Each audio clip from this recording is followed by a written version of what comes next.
Today we have, on behalf of all of us, I'd like to welcome Brother Shitu, all the way from the UK.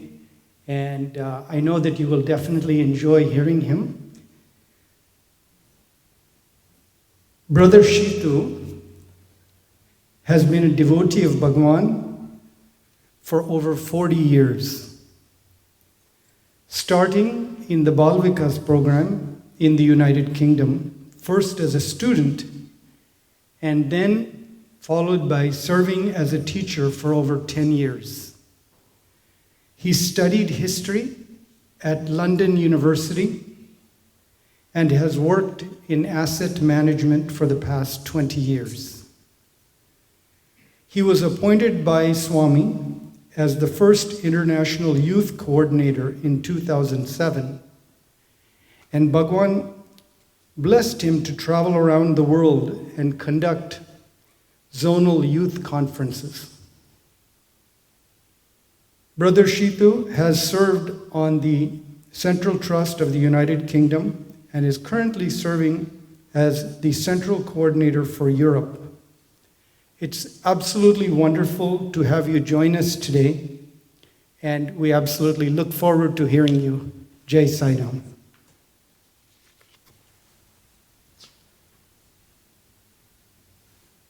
Beloved Swami, my loving pranams at your beautiful lotus feet. Respected elders, brothers and sisters, and my most loving young adults and Balvikas children, Jai Sai Ram. What do you think Bhagavan will be remembered for most? The rings and trinkets produced with a wave of a hand? The vibhuti and honey manifestations in countless homes around the world? The hospitals, the institutions, the water projects, the schools and the museums? Will he be remembered for his ashrams or the Sai movement in each country? Or will he be remembered as a modern-day guru? Our beloved Swami will be remembered for the personal transformation that he has brought about in millions and billions of people throughout this world. Brothers and sisters, we are living examples of the Satya Sai phenomenon, the greatest event of the 20th and 21st century. I am so grateful to our beloved Swami and the Sri Satya Sai Global Council of USA for making it possible for me to come all this way to share my story, my thoughts and my experiences with my American Sai family. Each one of us has a unique experience and a unique story regarding those lovely intimate moments with our beloved Swami.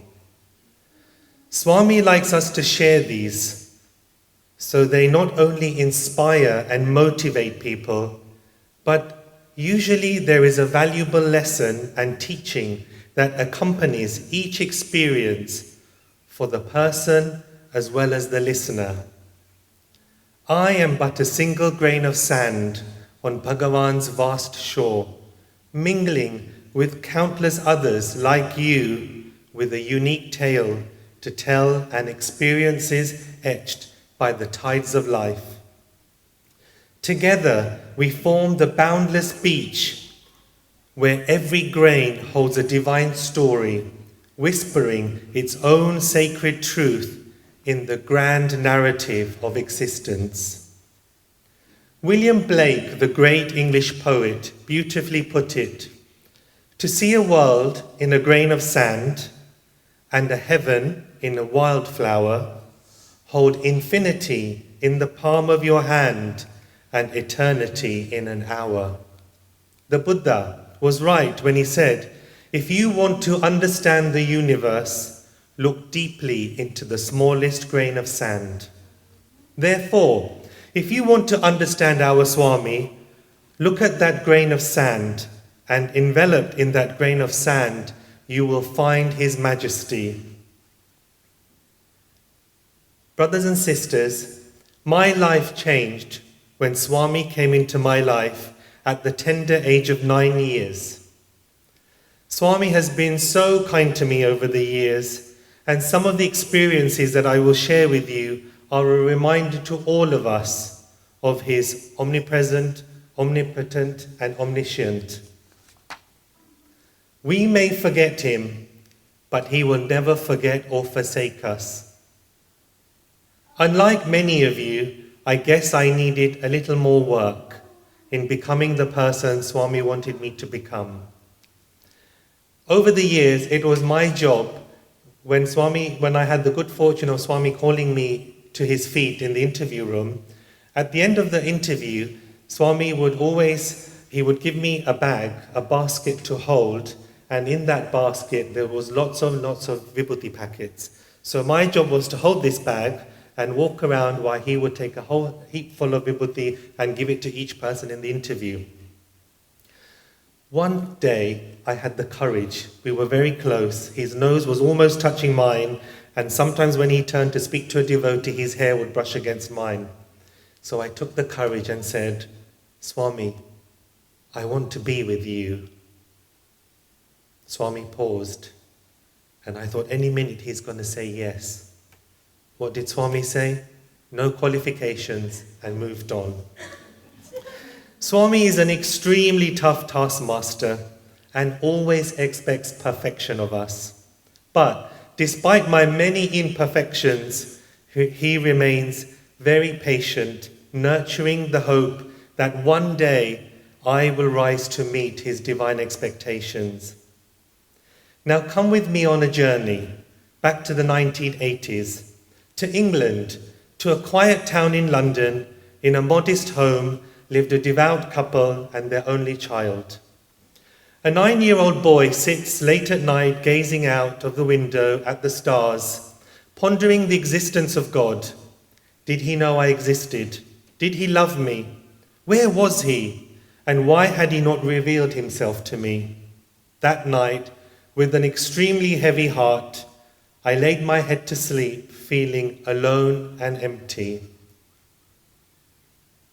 That night, this man in an orange robe and fuzzy hair came into my dream. Everywhere I looked, I could see his face.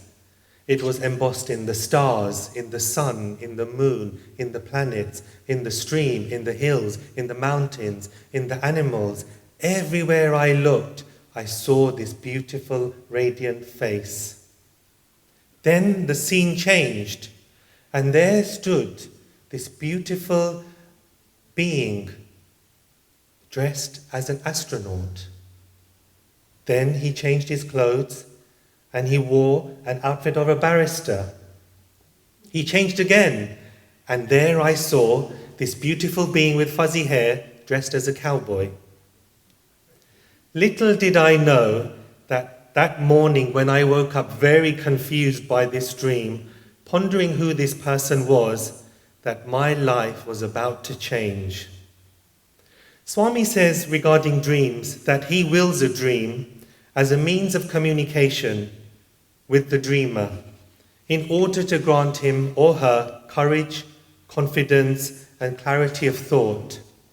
Swami says, when I appear in a dream, it is to communicate something to the individual. It is not merely a dream, as is generally known. Do not think that these incidents you experience in your dream are stretches of your imagination. I was giving you answers thereby to all your doubts. Brothers and sisters, let's be very clear. I am not someone that particularly has regular dreams of Swami, maybe 1 in 5 years or so. But when I have a dream, it's quite profound and very powerful. In fact, at the start of this year, on 1st of January 2024, I had a dream after many years in which Swami came to me. I was sitting in darshan with my wife, and Swami came up to me and he said, "I like it when you talk." Fast forwarding to Thursday the 30th of May 2024, standing in front of each one of you at Tustin Sai Center, I really do hope he still feels the same. You see, I was always different. I was always very quiet and content to stay in the background. I wasn't the brightest in the class either. In fact, my teachers had informed my parents, who had such high aspirations for me, that I was just average. This revelation came as a great shock to my Gujul parents, who had probably dreamt of me becoming a doctor, a barrister, or the next Rishi Sunak. A hope held by many parents, but they were sadly disappointed. Both my parents came to London in the 1970s with nothing but their faith in God. I remember my mother placing a piece of string around my neck before she went to work, and on that string was a key attached to it to let me in after school because they work such long hours. Like many of our parents and grandparents, they have made countless sacrifices, settling in a foreign land, unfamiliar with the culture or language, all so that we could have a better life. I vividly recall my mother praying to our family deity, Mother Durga, saying, "He is your responsibility, please look after him." Our parents have always possessed an unshakable faith in God and continue to make so many sacrifices for us, enabling us to enjoy the lifestyles we have today. I share this with you to illustrate how simple and ordinary our lives were. We were not Baba devotees, nor did we belong to a center. Yet I harbored this deep yearning in my heart that often ached. It was a profound, inexplicable longing for something greater, a divine presence that I felt within me, guiding and comforting me, even in the absence of formal devotion. However, as you all know, when Swami enters one's life, nothing is ever quite the same. That orange flame of love permeates every atom of our existence, whether we realize it or not. The moment we associate with divinity, transformation has begun. So my cousin started attending some Sunday school in our local area. I was very intrigued. Why was I not asked to attend? I nagged my parents to let me go. So off I went the following Sunday, inviting myself and ending up in some devotee's home, covered with photos of that man I had a dream of. But this time, strangely, he wasn't dressed as a barrister, an astronaut, or a cowboy, but in a beautiful orange robe with afro hair. Now let's fast forward a few months. By this time, I had joined Bal Vikas. It was thanks to attending Bal Vikas that I gained the firm foundation and strength to become who I am today, equipping me with multitude of skills. Where my school teachers had failed, my Bal Vikas gurus had unwavering faith in me. They saw my potential and nurtured it. I attended every class diligently and practiced everything I learned. You see, from the moment I started Bal Vikas, total transformation had begun. I vividly remember being put forward for many lead roles in their plays during festival times. This greatly boosted my confidence and strengthened my character. How clever Swami is, as each teaching component in the Bal Vikas program is designed to impact various aspects of our human psyche. Suddenly, my grades improved overnight. I was in all the top sets, winning awards and certificates. This remarkable change was a testament to the profound influence of Bal Vikas, along with that unseen guiding hand of our beloved Bhagavan.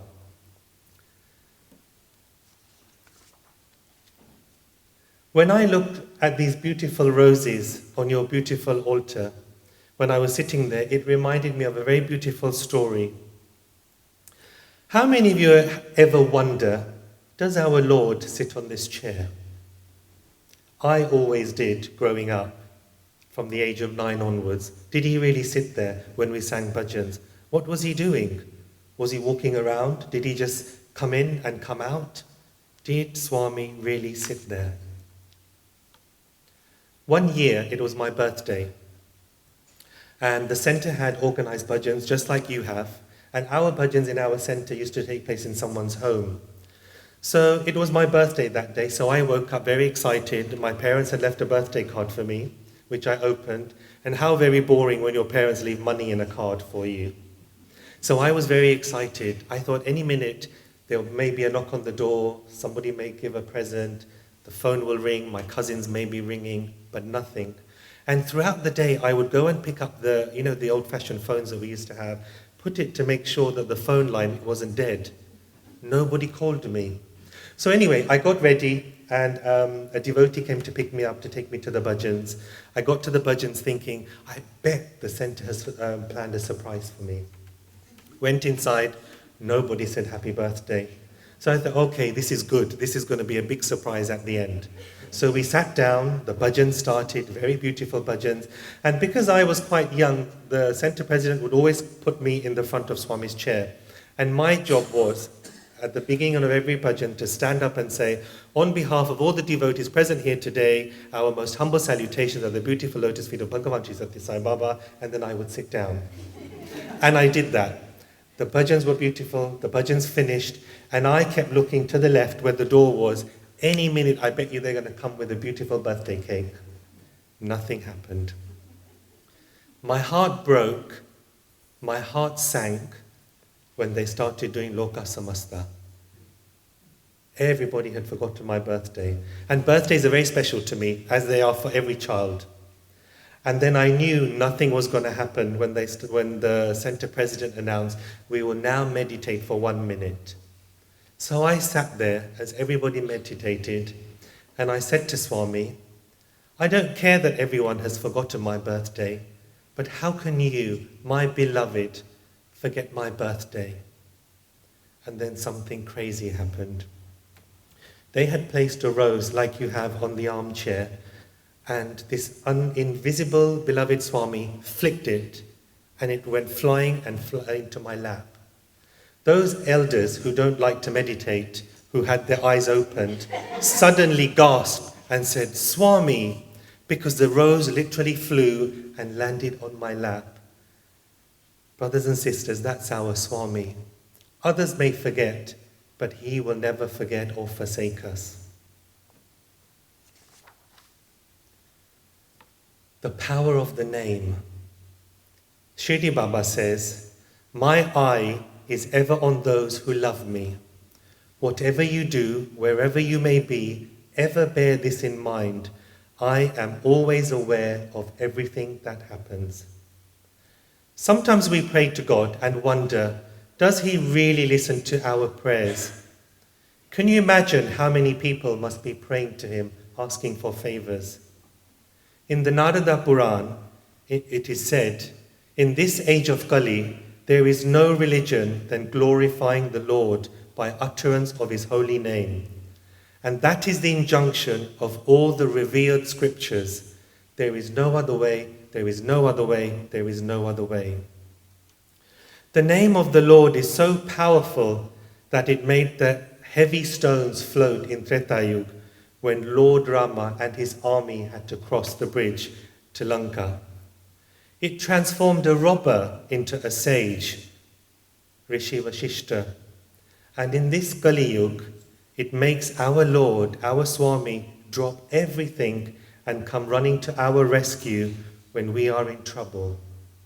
Now let me tell you about a time when I was inches away from death and how the Lord saved me. It was Father's Day.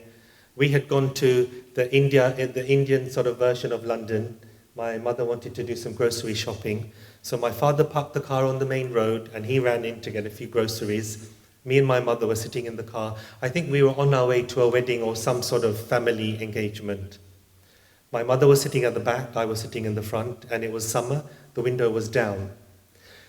And we were just sitting there waiting for my father to come back, and suddenly I felt something very sharp on my neck. And this man started shouting to my mother, "Take your gold off and give me your money." The more he shouted, the more agitated she became, and she started crying and shouting. And the more she did that, the more angry this man got. And I could feel this very sharp, very big knife go into the side of my neck.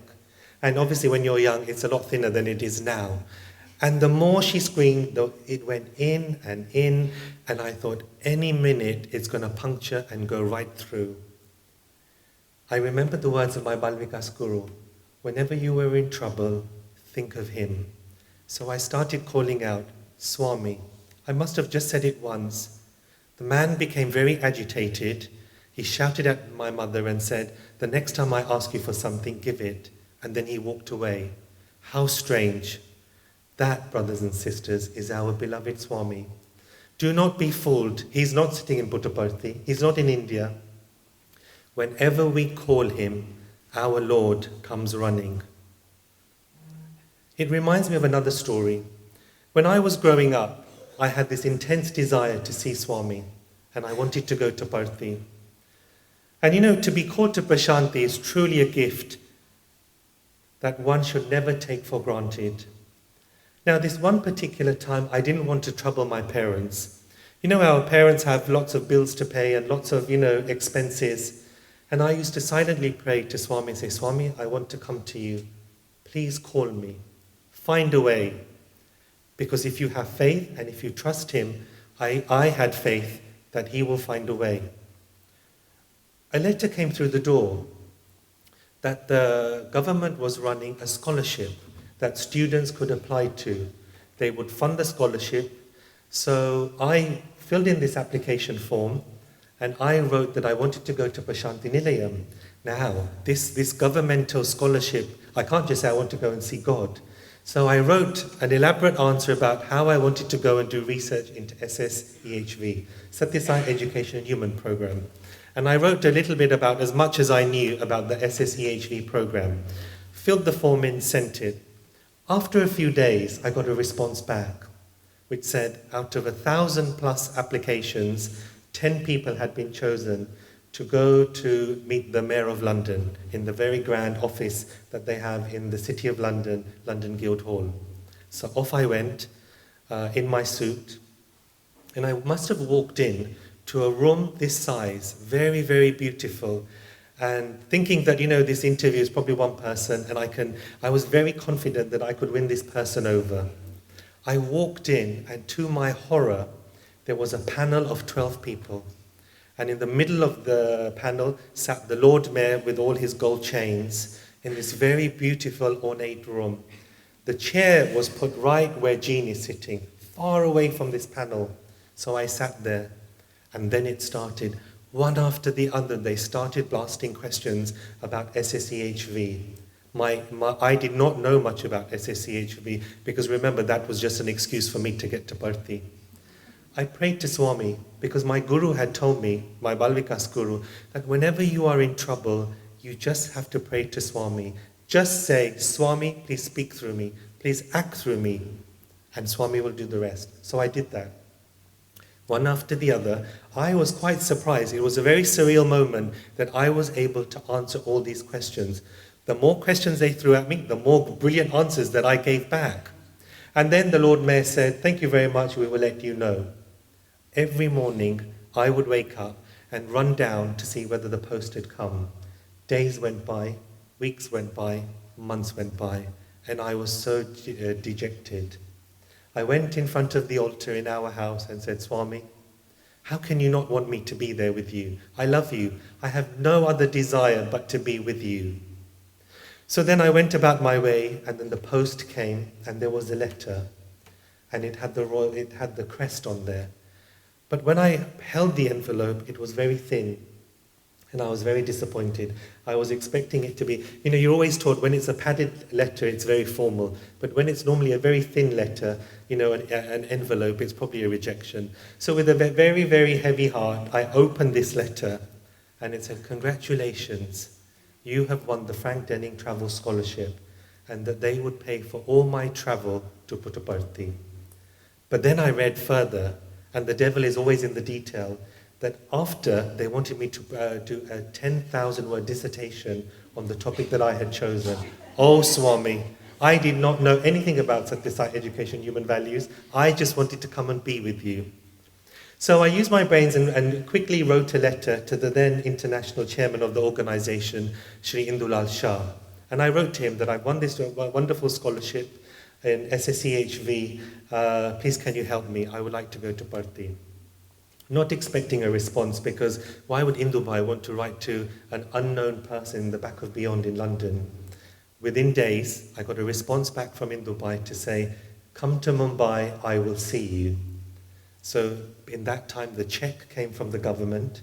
I booked my ticket and landed up in Mumbai.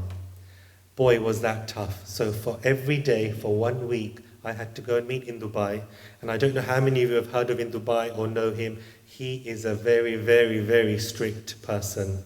And I would sit in his office and he would lecture me for 2 to 3 hours on SSEHV and to gauge my response. After that 1 week, he said, okay, I think now you're ready to go to Puttaparthi.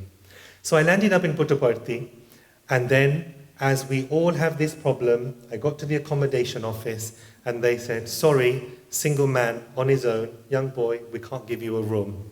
What to do? Swami, there was test after test. Thankfully, a group from UK arrived, and they managed to put me in with that group, sharing a room with a few of the other boys. Swami was very kind. And I remember, so that summer, so Swami called, so let me go back. So darshan happened, and Swami was coming, and then he stopped in front of me and said, where is your group? So I said, Swami, there's no group, just me. And then he said, go. And my heart started beating. So I got up, went into the interview room, and Swami was very, very beautiful, very, very kind. We didn't talk about SSEHV, thankfully. And he made it possible for me to spend the whole summer at Swami's primary school, being there for the assembly, meeting the teachers. It was almost as if I was like a science student for that summer. How lovely that the Lord responds when we have the intention to be with him. And this really reminds me that, dearness to God is not always measured by physical nearness. Now, many people around the world think, what is closeness? Closeness gives us happiness, closeness gives us joy, closeness constructs love. We want to be close to our children, we want to be close to our partner. Yes, this closeness makes us very happy. We crave for it. In family circles, closeness means affection. Closeness is a sort of expression of concern. Closeness is comfort. Closeness means so many things to so many people. But in respect of Swami, it should be different. If anybody says to you, I am close to Swami, I am close to God, be very careful. You cannot claim to be close to God. It is a folly to think this. To be close to God is only an imagination. To be close to Swami is an expression of pride. To be close to God is just an expression of ego. God is not an object. Swami is the subject. God is a phenomenon, not a person. However, spiritual closeness is different from physical closeness. Physical closeness is proximity or nearness, whereas spiritual closeness is dearness to Swami. Spiritual closeness brings God. It makes him walk towards us. Physical closeness demands that we run and occupy the front row in darshan. That's the reason why so many of us fail. Spiritual closeness demands that stage when God himself responds, when God himself walks towards you, comes towards you, alerts you, apprises you, and yes, elevates you. I think he finds himself within us. That is what you call spiritual closeness. Spiritual closeness is humility. It is humble. Spiritual closeness is what we call adoration, respectfulness, reverence, friendliness, loveliness, merely being a friend of God. Kindly understand, physical closeness can make you a friend, but spiritual closeness will develop a quality of friendliness. I was 16 years old when I first physically met Swami. I knew him from the age of 9, but I hadn't visited Puttaparthi until I was 16. The first question that he asked me in the interview room was, who is your best friend? My reply was you, Swami, and only you.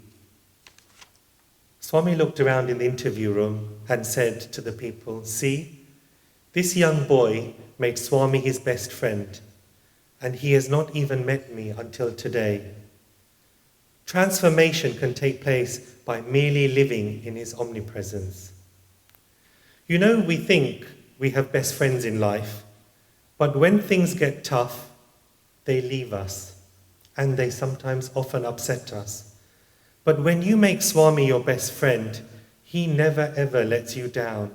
In fact, he helps you. He helps you meet the challenges head on. And boy, have I had many of those. Challenges never cease, no matter your age or who you are. In fact, they often intensify as you progress. Sometimes I felt that the challenges and obstacles are even greater when you are a devotee of Swami. As you pass each challenge with total and utter faith, Swami will always guide you and reward you. Swami says we must welcome his tests as an examination into our spiritual development. Now let's pause here and tell you a little bit more about that beautiful first encounter that I had with Swami. When I walked into the interview room, as a child, I was prone to getting mouth ulcers or crankers, which is what I think the American term that you use. So I had a whole mouth of ulcers walking into that interview.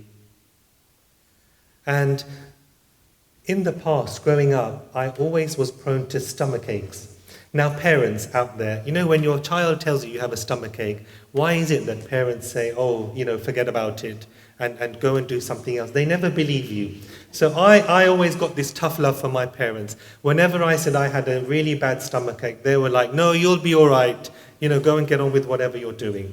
So anyway, so I walk into this interview, mouth full of ulcers everywhere. And Swami was very loving. He waved his hand, and out of his hand came out this beautiful Mysore pak, which was very, very hot. He took a piece and put it in my mouth. And all I can say is I've never had a sweet like this ever. And those of you who know me, I have a terrible sweet tooth, and I love anything sweet. So anyway, so he put this piece in my mouth, and then he went round distributing it to all the others. Throughout the interview, he would ask questions, we would joke around. And you know, the Swami that you see when he closes that door and bolts that door and switches the fan on is a very different Swami to the one you see walking. The Swami you see walking in darshan is when he is that Purna Avatar, when he is that full majesty and the power, and he's connecting with each one of you. But in the interview room, he's just like each one of us. So we had a lovely conversation, and as he would ask me certain things and I would get the answers wrong, he would slap me. And then he asked me that magic question, the one that we always pine for, what do you want? And I had heard that he used to ask many devotees this question, what do you want? And it's no different to when Brahma appeared, when some ascetic has done, tapasya for hundreds and thousands of years, or Lord Shiva appearing and saying, what do you want? So the Lord said, what do you want? And I had prepared this answer from the age of 9. And you know what? Of all the things that I could have asked for, when the Lord said, what do you want? And what did I say? A ring, Swami. Swami retorted back and said, your wife will give you a ring, and took my throat and wobbled it around like that. It was painful because of the ulcers. But brothers and sisters, when I walked out of that interview room, all my ulcers disappeared. So you're probably thinking about, what about the stomachache? What happened there? So as I went to sit down, customary you have a little cushion, Swami has a cushion in the interview room. So he kicked it out of the way and he said, boy, come forward. And then throughout that interview, I became his cushion and he put his feet on my feet. And as he was busy talking to everybody, I would feel this kick in my stomach. And it was quite unbelievable. Were people watching? Is this what Swami did in an interview? With his foot, he would just kick me in the stomach like that. And it was very bizarre. Only to say that With Swami's blessings, I never had a tummy ache after that day.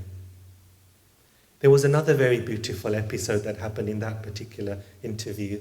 A lady had come in a wheelchair. This lady had never walked, ever. And Swami looked at her with piercing eyes and said, "Get up."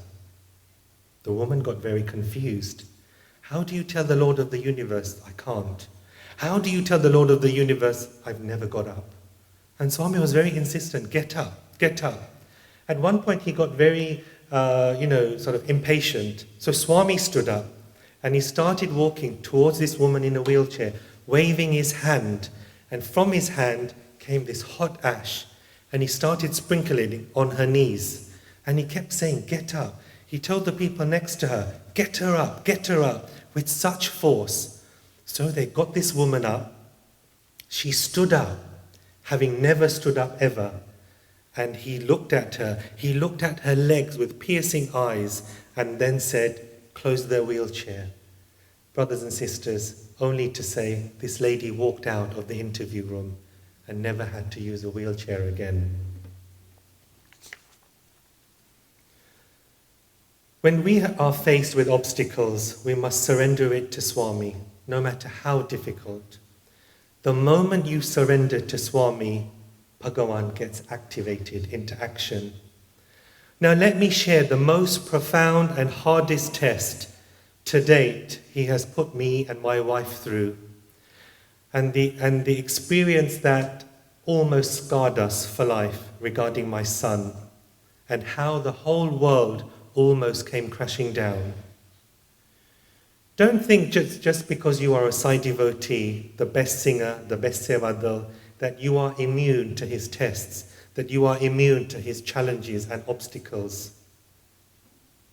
Being a devotee of Swami does not mean you are immune. It means that his grace is like a painkiller during times of trouble. It numbs the worst bits that you're going through. So listen how Swami took us to the abyss of no return, but brought us back. In 2001, after Swami's birthday, on the 24th of November, he called us in for an interview. He took us inside the inner interview room and then proceeded to say something that shocked us. He said, "Come back next year with son." And we were thinking, because we always went back every year during the April period, because we had a love of when Swami was at Kodaikanal and Whitefield. So in my mind I thought, doesn't look like that's going to happen, coming back with a son. Bearing in mind we had been married for 5 years and we had no children.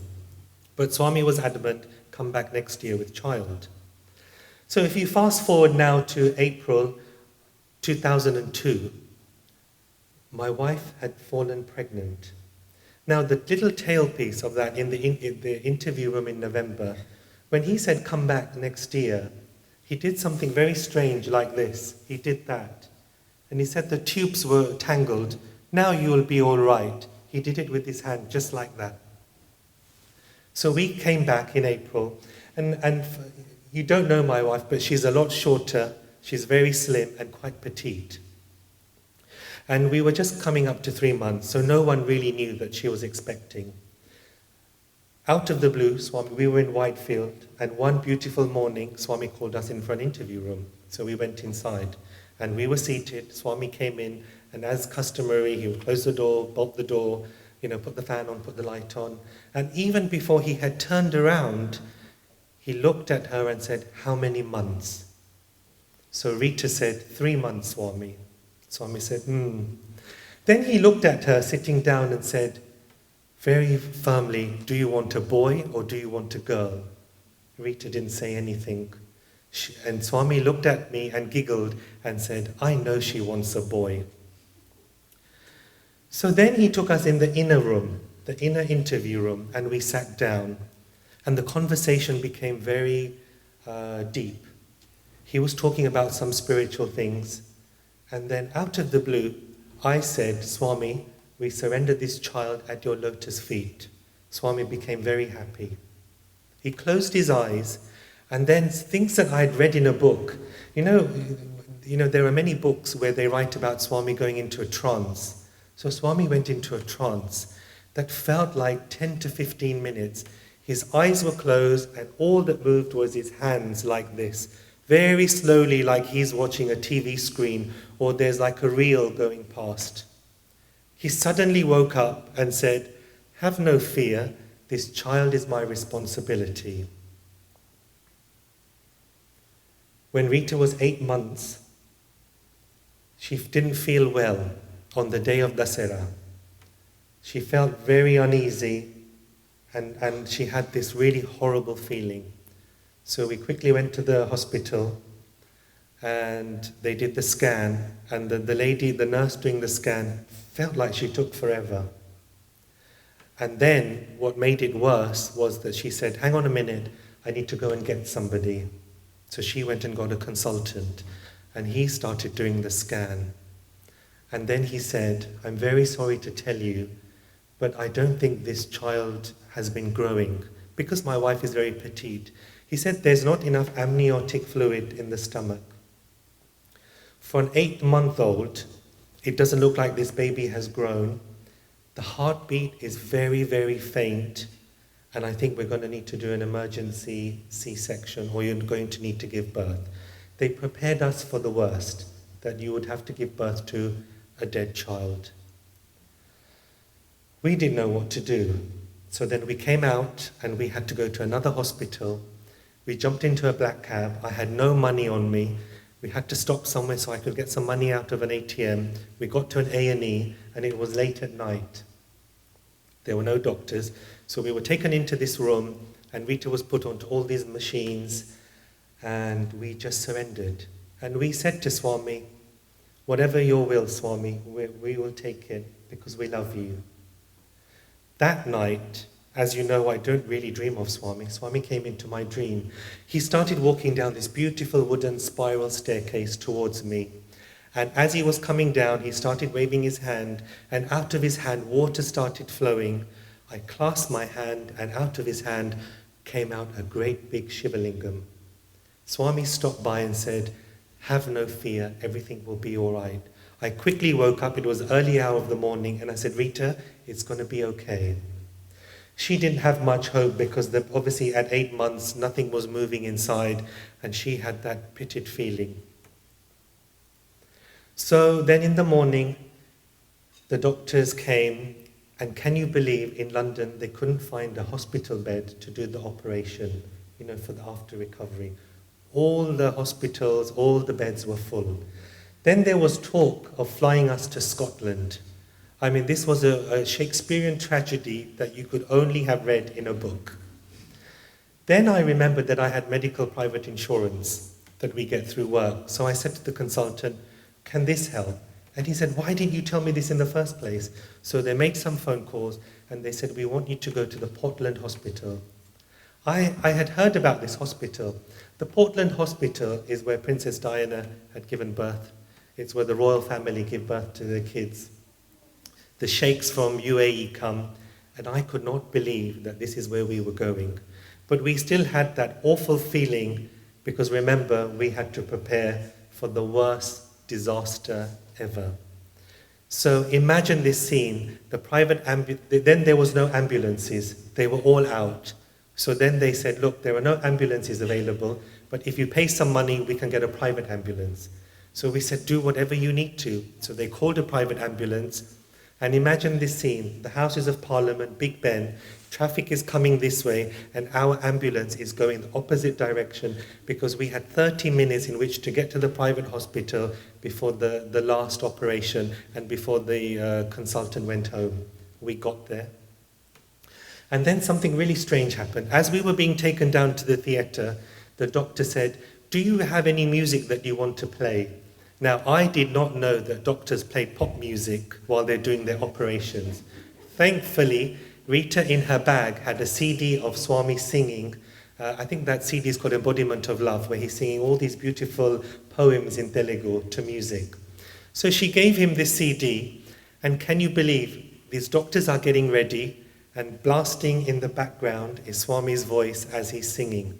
The doctors looked at each other thinking, what is going on here? Then they prepared us. Madam, we're going to do a C-section. The child that's going to come out, or the baby, will not be fully formed, and they prepared you for the worst. Don't expect the baby to cry. And they sort of put a sheet. I was behind her, and we prepared to get ready for the worst. We prayed to Swami throughout. Whatever you want, Swami, we surrender to you. Needless to say, when the baby came out, it wasn't a small little size of an apple, but a great long sausage. And they put the baby on this table. It was lifeless. There was no sound. There was nothing. We paused, and then suddenly this baby started crying. What started off as a whimper got louder and louder, and the screams of this baby could be heard.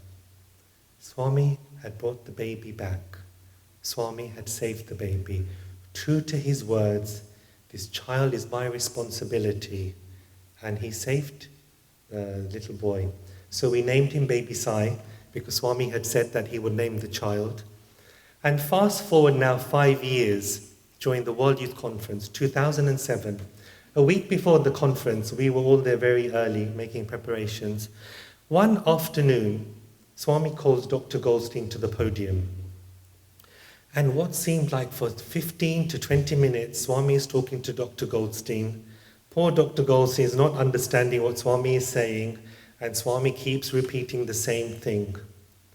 Dr. Goldstein then rushes to me where I was sitting on the portico, and he said, I don't know what Swami is saying, but he keeps saying, 5 years ago, I was with Mrs. Chudasama. 5 years ago, I was with Mrs. Chudasama. He kept repeating this.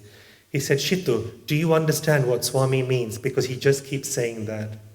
I said, oh, Dr. Goldstein, 5 years ago was when Achintya was born. So, respected elders, brothers and sisters, Swami was with us during the most awful time ever. But when you have faith in Swami, when you trust him, Swami, that's when he makes the impossible possible. Once in an interview, Swami spoke at length about his tests. And I'm going to read out to you what he said. The more Swami tests you, you will have to excel with its results. As exams approach, you will be afraid, scared of exams, but ardent devotees of those days were ever prepared for these tests. They would say, I want to be tested by you, Swami. Swami says his tests are his taste. This test of mine is taste of God. You should ask for these tests, exams, to come quickly. Never ask for them to be delayed or postponed. Sooner you face these tests, the quicker you will ascend to a higher class. You are bound to be tested. You should face these tests to be promoted. So welcome these tests. Once I was sitting with Swami, and I was staring at the palm of his hand while he was talking to a devotee. He suddenly turned round and looked at me and said, Boy, do you know what is in this hand? He continued to say, the whole world, this whole Jagat is in my hand. What is Jagat? Jagat means coming and going, coming and going, coming and going. He continued, do not think about the world. Do not spend your time thinking about the world or about your relationships to individuals. These are all impermanent. They will not last. Pay attention to that which lasts, to that which is permanent. All things involving the world and human relationships have to do only with the body. The body is like a water bubble. The mind is like a mad monkey. So do not follow the body or the mind. Follow the voice of God. It was quite a profound conversation. You know, down through the ages, God has spoken to his devotees in many ways, through thunder, burning bushes, angelic messages, prophets, and divine incarnations. There are even stories in the Bible about God speaking to Elijah through a whisper. Though Swami is physically no longer with us, we must remember that he continues to speak to us, guide us, and teach us. We merely have to go within, and in the stillness of our hearts and minds is where we will hear his voice. We must never forget the work which he has started through us will always continue. We must remember that Swami's work through us in two ways: the work he does in us and the work he does through us. In Swami's very unique style, the work he does in us always results in the work he does through us. This work he does through us accomplishes one central thing: it makes us divine. Therefore, we must all be confident that he who began the good work in us will continue the work in us so that we may become good and shining lights to serve others. It reminds me, back in the day, I used to take youth pilgrimages to Prashanti Nilayam. And we used to do medical camps and a lot of seva activities, and Swami used to be very, very happy. So one time we got back, and I got a call from the then Prince Philip, the Duke of Edinburgh, to say, "We've heard that you are doing all these amazing things, and we would like to meet with you." So I got a formal letter to go to St. James's Palace to have an audience with the Duke of Edinburgh, the late Duke of Edinburgh, Prince Philip. Now, his private secretary, they always tell you, when the Duke comes, you do not go forward, you do not speak to him, you don't put your hand out. He may talk to you, he may not talk to you. And I was ushered into this room. There must have been about 3 or 4 of us. So I had no hope that why would he want to speak to me? In walks the Duke with his entourage and his private secretary, and he makes a beehive straight towards me with his hand out and said, "Ah, you're the organization that is doing so much. Tell me more." So I said to him that we draw our inspiration from Bhagavan Sri Satya Sai Baba. He said, "Oh, very good. Tell me more about Bhagavan Sri Satya Sai Baba. Who is he?" So then I did my little elevator pitch on the magnitude of what Swami is in a short space of time and the wonderful transformation that he's bringing in all these young adults. He was very pleased. And the meeting finished. A few weeks went by, and then we got a beautiful invitation from the Queen's private secretary to attend afternoon tea. So the Queen used to host, and now the King Charles does it, once or twice in a year, a garden party in their back garden. And their back garden is not like our back garden, it's like a whole city. So a beautiful invitation to attend this tea party. So we went to this tea party, and then we were taken to one side where we were then told that we were going to get a certificate for the work that the organization had been doing. So somebody came and they gave a talk about, the work that, some of the organizations that had been chosen. And then we had to go up. So me and Rita went. And then, when our names were called up, we went forward. A certificate was given. And when I looked at the certificate, it did not say Sri Satya Sai Service Organization, United Kingdom. It just said Sri Satya Sai. That's the glory of our Lord. Another time, let me just check the time, a meeting with Swami, he asked me, "Who was with you before your birth? Who is with you after your death? In the beginning there is God, and at the end there is only God. God has no beginning and no end. He is beyond birth and death." It is truly a divine marriage, God and devotee. And it reminds me of a story, the tailpiece, if you remember that first meeting where it was my job to hold that basket of vibhuti, where I asked to be with him, and he said no qualifications. A few years later, I was with Swami in an interview room, and Swami had said to me, I was sitting down, "Do you want marriage?" That's the worst thing you could have asked me, because I only wanted to serve Swami and be with him. So I said, "No, Swami." And then he started mumbling, and he was not very happy with me. And then for the rest of what seemed like 30 minutes, he totally ignored me. There was a couple from Latin America, and Swami very beautifully performed their wedding. He got them to sit right in front of them, and he waved his hand and materialized a beautiful Mangal Sutra for the lady. Then he materialized 2 rings which they put on each other.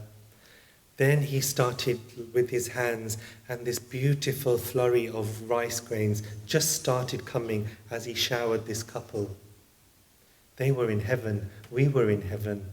Swami started chanting these wonderful Vedic verses. It was such a beautiful scene. How lucky. I was standing behind Swami as he was doing this. He suddenly turned around and said, "Do you want marriage?" I said, "Yes, Swami." He said, "With whom?" I said, "With you, Swami." And he slapped my chest and said, "Good answer."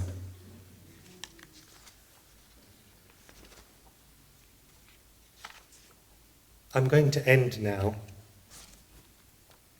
And I just want to end on the importance of going to Prashanti. Connection to Prashanti Nilayam is so very important. Some may argue that realization can be found anywhere, but I reply back that realization is not something easy. It's far more complex than the mind can fathom. Only a guru, a god, in our case Swami, can act as that catalyst to speed up the process. You have to go to Prashanti and live it to get those benefits. Merely thinking about vitamin D or meditating on vitamin D is not the same as going into the sun and absorbing the powerful rays of the sun that produce this life-saving hormone called vitamin D. Relics or bones of the great masters contain within them powerful, healing, transformative divine energy.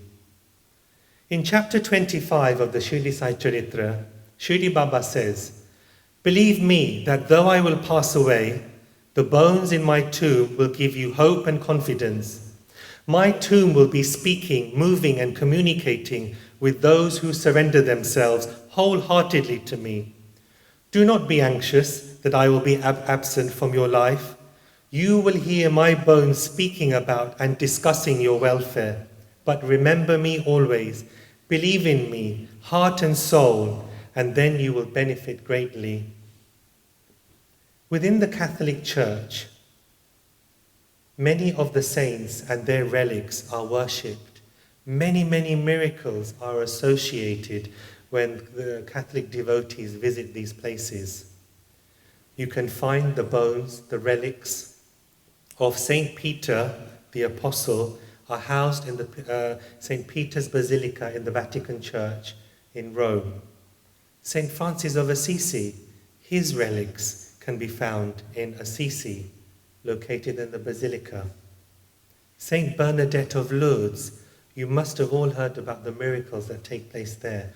Hundreds and thousands of people go on pilgrimage to Lourdes, where this little girl had sightings of Mother Mary, and her relics can be found there. There are places in Thailand where the Buddha's knee can be found. Wonderful places of pilgrimages. There are over 51 Shakti Peeths in India, and you all know the story when Sati emulated herself at the disrespect that Lord Shiva was chosen. And Lord Shiva, so upset, picked up Sati and was taking her back to the Himalayas.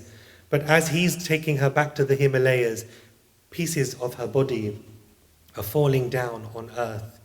These Shakti Peeths still today are so powerful. I had the good fortune of visiting one last month where it is said that Sati's upper lip fell. We had to walk up 500 steps to get to this temple. And even after the 500 steps, you can only enter this cave. It's this big. You have to lie down and you have to squeeze yourself in. And as you enter this beautiful cave, there you see the Devi herself. And the power and the ecstasy, all your hairs stand on end. And that's the power of just one lip. Imagine when we go to Prashanti, there are no steps to climb, there are no queues, but there lies the majesty of our beloved Swami. From top to toe, he's ever present, listening, guiding, loving, and helping each one of us. Respected elders, brothers and sisters, thank you so much for patiently listening to my story and the glory of our beloved Swami. I pray that you will take away some of the snippets that I've offered to you today as affirmation of his divinity. I hope it gives you courage and hope to all those of you who sit there and wonder if Swami really does notice them or if he loves them. You know, if Swami can hear my call far away in the midst of the British Isles, he truly hears all of your prayers too. We must always remember to follow and practice his teachings, love him unconditionally, and never let him go. Thank you for being such a lovely audience and for your generous hospitality and love. You know, as a boy, when I was growing up, I used to hear many, many wonderful things about Tustin Sai Center and the great legends that have stood here and spoken to each one of you. And I feel very blessed to now be one of those. Thank you, everybody. Jai Sai Ram.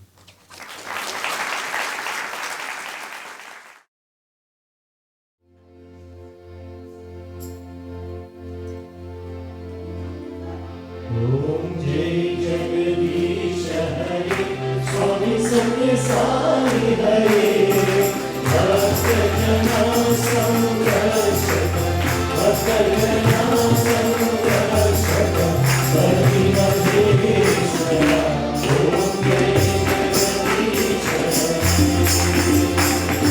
Shashivadana Shivaya Sarvapraya Pade Swami Sarvapraya Pade Ashita Kalpalika Ashita Kalpalika Avana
Ram